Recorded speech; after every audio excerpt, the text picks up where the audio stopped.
পায়ের প্রতিটা নখ এলোমেলো, দেখতে তেমন সুন্দর লাগে না, চেহারার ডাইস তেমন ভালো না, চুলগুলো উস্কো ফুস্কো। এই দুইজন জায়গা সমস্যা কি? এই কি ভাই, আবার আইবেন? আবার আইবে থাক, আবার আইবে না ভাই, তাকবীর।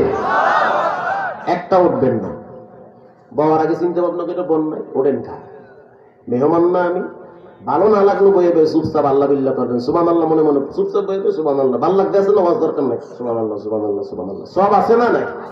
আবার বই সুবহানাল্লাহ করে। তো লোকমান হাকিম কালো মানুষ, বেটো মানুষ, চেহারা সুন্দর না, অথচ আল্লাহ তাআলা তার গুণকে সামনে এনে কোরআনে একটা সূরাই নাযিল করেছে। তার গুণ এত ভালো। রূপের নাম মানুষ না গুণের নাম মানুষ? এই যুবকরা কথা কও না কা? গুণের নাম মানুষ। উত্তরায় এক গার্মেন্টসের মালিকের অফিসে গেলাম, বাড়ি হইল পূর্বধলা নেত্রকোনা, 2-3টা গার্মেন্টস এই যে উত্তরায়, অনেক টাকার মালিক। তো বেচারা এমন কায়দায় ফোন দিছে, মানে অত একটা মূল্যায়ন করি নাই, ঠিক আছে ঠিক আছে পরে ফোন দিয়ে, ব্যস্ত ব্যস্ত, আচ্ছা ঠিক আছে ব্যস্ত। আপনি এদিক দিয়ে যাওয়ার সময় আমার তো এখানে অফিস আছে, একটু চা খায়া যায়। ওকে ফাইন, কফি হইলে আরো বেশি ভালো, তাহেরি ভালো লাগে, সব দিছি এখন। তাই অফিসে গেছি, অফিসে ওরি সুবহানাল্লাহ 4টা গেট অতিক্রম করে হেল্লাকে দেখা করা লাগে, সব জায়গায় আবার সার্চ করে, ঠিক আছে তো না, আবার সারের মারে লাভ, আবার ঝামেলা আছে না নাই? পুরা দেহ চেক করলো, এরপরে ভিতরে ঢুকছি, আবার সিকিউরিটি। ওরে বাপ, ভিতরে গিয়ে দেখলাম এই ছোট একটা মানুষ চেহারে বয়ে বয়ে চলতে আছে, একটু অনেক আমার অর্ধেক। দেখার সাথে সাথে দাঁড়ায় বলল সালাম। আপনি কি ফোন দিয়েছেন? কয় হুজুর আমি দিছি ফোন। এই যে সবাই সার সার কইতেছে, আপনার কহ আমারই সার সার কয়। ওরে আল্লাহ, কয় কি আপনি সার কহ? তখন আমি বুঝলাম যে রূপের নাম মানুষ না, গুণের নাম মানুষ। ভালো একটা পোলা পাইছি, মাইয়াটা দিবার চাই, তুমি কি কও বাবা? ঠিক আছে, পোলা তো প্রিন্সের মতো চেহারা আছে, হ্যান্ডসাম যুবক, সেই রকম চেহারা, চেহারাকে আপেলের মতো রড জ্বরে, কিন্তু সমস্যা কি সমস্যা? সমস্যা হয়েছে পোলায় তো বিছনায় মতে, বিয়ে দিবে? বিয়ে দিবে না। তো ছোট্ট মানুষ মানায় না। আমি বললাম স্যার আপনি কি গার্মেন্টসের মালিক? বলে হুজুর 3টা গার্মেন্টস আমার। তখন চিন্তা করলাম আল্লাহ রাব্বুল আলামিনের চরিত্র হলো মানুষকে আগে যোগ্যতার চেহারে বসায়, এরপরে তাকে যোগ্যতা দান করে, এটা আল্লাহর নিয়ম। আর দুনিয়ার মানুষের নিয়ম আগে যোগ্যতা দেখে, এরপরে চেহারা দান করে। তোমার কি যোগ্যতা? যোগ্যতা অনুযায়ী চেহারা দেওয়া হয়। আর আল্লাহর নিয়ম হলো আগে চেহারা দেয়, এরপরে যোগ্যতা দেয়। যদি আপনি ধরে রাখতে পারেন, যোগ্যতা বাড়ায় দিবে, দিতে থাকবে দিতে থাকবে, সার্টিফিকেট ডিগ্রি কিচ্ছু লাগবে না। যোগ্যতা দেওয়ার মালিক কে? আল্লাহ তাআলা। এজন্য রব্বুল আলামিন কোরআনে স্পষ্ট সূরা রহমানে বলেন, আর রহমান আল্লামাল কুরআন খালাকাল ইনসান। আমি আল্লাহ তাআলা কোরআন শিখাইলাম, এরপরে মানুষ বানাইলাম। যার ভিতরে কোরআনের ন্যূনতম জ্ঞান নাই, কোরআনের আলিফ বা তা সা কিচ্ছু বুঝে না, সে দুনিয়ার লাইনে যত বড় ডক্টরেট ডিগ্রি নিক, আল্লাহর ভাষায় সে এখনো প্রকৃত মানুষ হতে পারে না। আপনি কেমনে খন্ডাইবেন? খন্ডান না পারলে আপনি, আল্লাহর ভাষায় সে এখনো মানুষ হতে পারে না। কারণ যে ব্যক্তি উযু শিখে নাই, সে তো মুসলমানই হতে পারে নাই, সে তো নামাজই শিখতে পারে নাই। সূরা ফাতিহা যে জানে না, সে নামাজ কেমনে পড়ে? অথচ ইংরেজিতে কবিতা অনার্গল বলতে পারে। দুনিয়ার সব শিক্ষা অর্জন করলো, নামাজ শিখার জন্য যেটা দরকার সেটা শিখলো না। আল্লাহর ভাষায় সে মানুষ না। এই দুনিয়ায় একটু শিক্ষিত হইয়া কয়টা টাকা পাবা আর খাবা, এই তো আর কি, খাওয়ার পরে শেষ।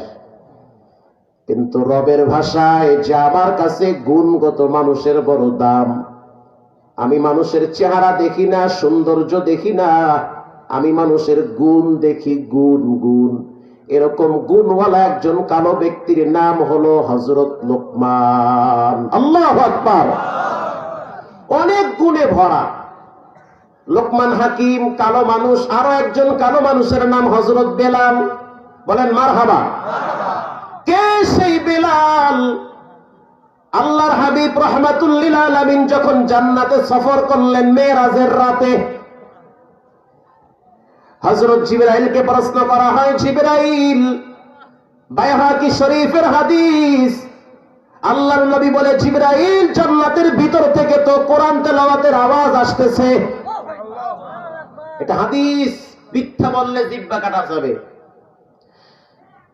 তো জিবরাইল বলতেছে, ইয়া নবী আল্লাহ, এটা হলো আপনার প্রিয় সাহাবী হযরত হারেসা রাদিয়াল্লাহু তাআলা আনহুর কণ্ঠের কোরআন তেলাওয়াতের আওয়াজ। হারেসা রাদিয়াল্লাহু তাআলা আনহুর কি গুণ? তার একটা গুণ ছিল, সে মায়ের সেবা সবচেয়ে বেশি করত। মায়ের সেবা করার কারণে তার কোরআন তেলাওয়াত জমিনে হইতো, আওয়াজ জান্নাতে পৌঁছায় দিত। সুবহানাল্লাহ। রাসূলুল্লাহ নিজে বর্ণনা করেন, আবু হুরায়রা থেকে বর্ণিত, আল্লাহর হাবিব বলেন, আমার কানে শুনছি জান্নাতের ভিতর থেকে হারেসার কণ্ঠের কোরআন তেলাওয়াতের আওয়াজ আসতেছে। কেন? বলে সে মায়ের সেবা সবচেয়ে বেশি করে। গত সপ্তাহে মুফতি আরিফ বিন হাবিব ভাই আর আমি একসাথে একটা হাউজিং এ ঢুকলাম। বিশাল বড় বড় বিল্ডিং। মাদ্রাসার জন্য তিনি একটা প্লট নিবে, আমি একটা প্লট নিব। গল্পের ফাঁকে তিনি বলতে আছে, ভাই বড় বড় বিল্ডিং দেখে আফসোস করা যাবে না, কারণ কোন বিল্ডিং থাকবে না, সব বিল্ডিং মাটির সাথে ধসায় দিবেন কে? এগুলো নিয়ে এত ভাবার সময় নাই। আবার বিল্ডিং দাঁড়ায় থাকে, বিল্ডিং এর মালিক উদ্বোধন করার আগেই কবরে যায়। ওয়ালা তামুদ্দান্না আইনাইকা ইলা মা মাত্তা'না বিহি আজওয়াজাম মিনহুম যাহরাতাল হায়াতিদ দুনিয়া। আল্লাহ কয়, ধনী মানুষদের বড় বড় বাড়ি গাড়ি দেইখা, চাকচিক্য দেইখা আফসোস করিও না, কারণ তোমাদেরকে শয়তান ধোঁকা দিয়া দিলের ভিতরে অশান্তি বাড়ায়া দিবে। যে ব্যক্তি ন্যূনতম ছোট্ট ঈমানওয়ালা কবরে যাবে, মানে যার ভিতরে আদনাতম আদনা ঈমান থাকবে, আল্লাহ তাআলা এমন ঈমানদারদেরকে 10 দুনিয়ার সমান একটা জান্নাতের মালিক বানায়া দিবে। এবার সে আমারে হাদিস শোনায়, ভাই মান ক্বারা কুল হুয়াল্লাহু আহাদ। মুফতি আরিফ বিন হাবিব, যাকে বলা হয় যুগের বুখারী, আল্লাহু আকবার, তিনি আমারে বলে, ভাই মান ক্বারা কুল হুয়াল্লাহু আহাদ, মুসলিম শরীফের হাদিস, কেউ যদি সূরা ইখলাস 10 বার পাঠ করে, বলেন কতবার? কেউ যদি সূরা ইখলাস 10 বার পাঠ করে, আল্লাহর নবী বলেন তার জন্য স্বর্ণের একটা বিল্ডিং জান্নাতে তৈরি হয়ে যায়। সুবহানাল্লাহ। বসুন্ধরার 20 তলা বিল্ডিং দেখে টুপি দেই পড়ে যায়, ঠিক আছে তো, কহা সাফা টুপি তো পরবে না ইনশাআল্লাহ। কিছুক্ষণ পরে ভাবলাম, এই দেখে কলিজার মধ্যে কামড় মারছে, আমি বললাম কি? তখন ভাবলাম রাসূলুল্লাহর হাদিস, এই বিল্ডিং থাকবে না, বিল্ডিং এর মালিক থাকবে না, মাটিও থাকবে না, সব শেষ হয়ে যাবে। অতএব 10 বার সূরা ইখলাস পর, স্পেশাল মজবুত বিল্ডিং জান্নাতে স্বর্ণের তৈরি হয়ে যাবে। এটা একটা আমল, তেলাওয়াত করব তো ইনশাআল্লাহ, ইনশাআল্লাহ। আল্লাহর হাবিব বললেন, জিবরাইল, পায়ের আওয়াজ পাইতেছি, কার? তখন আল্লাহর হাবিবকে জিবরাইল বলতে আছে, পায়ের আওয়াজ হলো হযরত বেলালের। ঠক ঠক করে খরমের আওয়াজ। বেলাল খরম পরতো, কাঠের জুতা পরতো। আল্লাহর হাবিব বলে, বেলাল, তুমি কি আমল করো যে তুমি চলো জমিনে, অথচ তোমার পায়ের আওয়াজ আমি জান্নাতে পেয়েছি? আল্লাহর হাবিব মদিনার রওজায়ে আতহারে ঘুমিয়ে শুয়ে আছে। কেউ যদি সাল্লাল্লাহু আলাইহি ওয়াসাল্লাম একবার দুরূদ শরীফ পড়ে, তার নাম ঠিকানা সহ নবীর সামনে পেশ করা হয়। ও নবীর উম্মতের দল, জীবনে কি অর্জন করলা? সারা দিনের ভিতরে একটা বারও তো আস্তাগফিরুল্লাহ মুখ থেকে বের হয় না, একবারও তো দুরূদ শরীফ বের হয় না, অথচ তোমার জন্য কাপনের কাপন দোকানে চলে আসছে। তোমার জন্য মসজিদের পালকি হাজির, যে কোনো সময় চলে যাওয়া লাগতে পারে।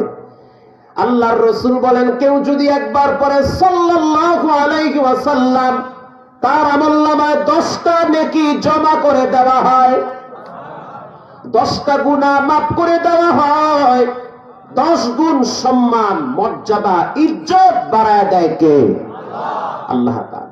মোল্লা মুন্সিরা কম খায়, কম না বেশি খায়, ইনকাম কম, চলে আপনার চেয়ে ভালো, কেন? শুধুমাত্র আল্লাহর হাবিবের উসিলায় আর কিছু দোয়া কালামের বরকতে। আলহামদুলিল্লাহ বলেন আলহামদুলিল্লাহ। মসজিদের ইমাম বেতন পায় 7,000, 9,000, 10,000, 13,000, অথচ বাচ্চা কাচ্চা ইমাম, মুয়াজ্জিন, খাদেম, মাওলানা সাহেবের আপনাদের চেয়ে বেশি। আমার আব্বার মাইয়া গোলা 7টা, বাবাও আলেম মানুষ। এই যে সিরাজি ভাই বয়ান করলো, তিনিও আমার বাবার ছাত্র। তা আমরা 7 ভাই বোন, আলহামদুলিল্লাহ। আমার পরে যে 2টা ভাই, তারাও কোরআনের হাফেজ, বাবাও কোরআনের হাফেজ। এরপরে আমার বোনের জামাই, তারাও কোরআনের হাফেজ। দোয়া করার জন্য দূর থেকে কোনো মৌলবি ভাড়া করা লাগবে না। আমার আব্বায় কষ্টে নাই, দুনিয়ার লাইনেও অশান্তিতে নাই। অতএব ছেলে মেয়েদেরকে কোরআন পড়াইলে যে দুনিয়ার ভিতরে ইজ্জত, শান্তি আর সম্মান দেয়, যার বাস্তব প্রমাণ হলাম ওলামায়ে কেরাম। সন্তান অনেকগুলা, হুজুর কেমনে চলেন, বেতন কম। জামার দিকে তাকায় দেখি, জামার গজের দাম হলো 700 টাকা। আপনার চেয়ে ভালো খায়, ভালো চলে, বাচ্চা কাচ্চা অনেক, কেমনে চলেন? এবার মাওলানা সাহেব, ইমাম সাহেব, হাফেজ সাহেব জবাব দেয়, উতুল ইলমা দারাজাত।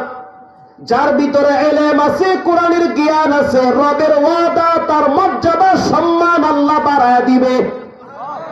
সুবহানাল্লাহ হয় না? ফুল পিকআপ দিয়ে বলেন সুবহানাল্লাহ, সুবহানাল্লাহ। যেই পাত্রে যা থাকে, কাট করলে তাই পড়ে। এটার ভিতরে টিস্যু আছে, টানলে কি 1000 টাকার নোট পড়বে? এটার ভিতরে চা আছে, তাও শেষ হয়ে গেছে, কাট করলে কফি বের হবে না, চাই বের হবে। তো ভিতরে যদি সুবহানাল্লাহ, আলহামদুলিল্লাহ, আল্লাহু আকবার জমা থাকে, মরার সময় যখন আজরাইল ধাক্কা মারবে, ক্যাপ করে ওঠা লাগবে। তো ক্যাপ করার সময় যেন মুখ থেকে আল্লাহর নাম টাস করে বের হয়ে যায়। চিৎকার মেরে বলেন আল্লাহু আকবার। হাবিবুর রহমান যুক্তিবাদী সাহেব, তেলতালা চেহারা, কত বছর তার বয়স, ওরে আল্লাহ, 100-র কাছাকাছি। একবার সিঙ্গাপুর গেছে, তার হার্টের একটু সার্জারি করাইতে, আর কি হার্ট না কি জানি সমস্যা হয়েছে, একটু ঠিক করতে গেছে। তিনি বলতে আছে, ডাক্তারে কইতে আছে মেশিন লাগাইয়া, মাওলানা সাহেব আপনার হার্ট দিয়ে দেখি টন টন টন টন করে, টন টন করে, কারণ কি? কারণ বুঝেন না? কারণ হইল, যখন দুনিয়ার মানুষ নারী আর মদ নিয়ে ব্যস্ত থাকে, তখন আমরা রাত্রিবেলা আল্লাহর তাআলার জিকির করে এই হাড়ের উপরে অ্যাকশন দিয়া টাইট বানাই। আল্লাহু আকবার। এবার বলেন, সব ক্ষমতার মালিক কে? আল্লাহ। এটা বেশি বেশি বলবেন। এদিকে কি সিনেমা হইতেছে নাকি? ওরে জিল্লা জিল্লি, সুবহানাল্লাহ। ভাইরা আমার, পৃথিবীর ভিতরে 3 জন কালো মানুষ অনেক দামি। একজনের নাম হলো হযরত লোকমান। মনে আছে আপনাদের? হাজার হাজার মানুষ নিয়ে লোকমান হাকিম বসে বসে বয়ান করতেছে। ইন দি মিন টাইমে পিছন থেকে একজন ব্যক্তি দাঁড়ায় বলতেছে, ও লোকমান। এটা সরাসরি তাফসিরের আলোচনা, প্রত্যেকটা তাফসিরের কিতাবে আসছে। একজন ব্যক্তি দাঁড়ায় বলে, লোকমান, আপনি বেটো মানুষ, কালো মানুষ, চেহারা সুন্দর না, গলাও তেমন সুন্দর না, কিন্তু আপনার বয়ান শোনার জন্য অনেক মানুষ এখানে বসে আছে। অথচ আজ থেকে 20 বছর আগে আমার সাথে পাহাড়ের পাদদেশে কে যেন বকরি চড়াইতো।